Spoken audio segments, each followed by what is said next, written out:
Olha o barulho da natureza, ó.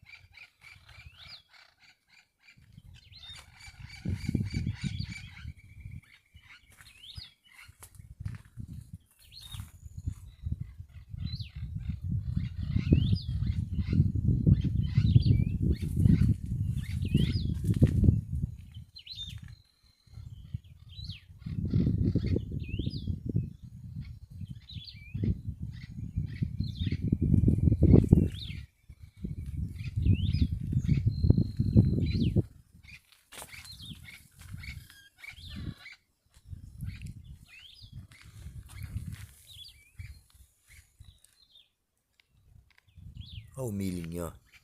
Ela tem uns milhinhos aqui.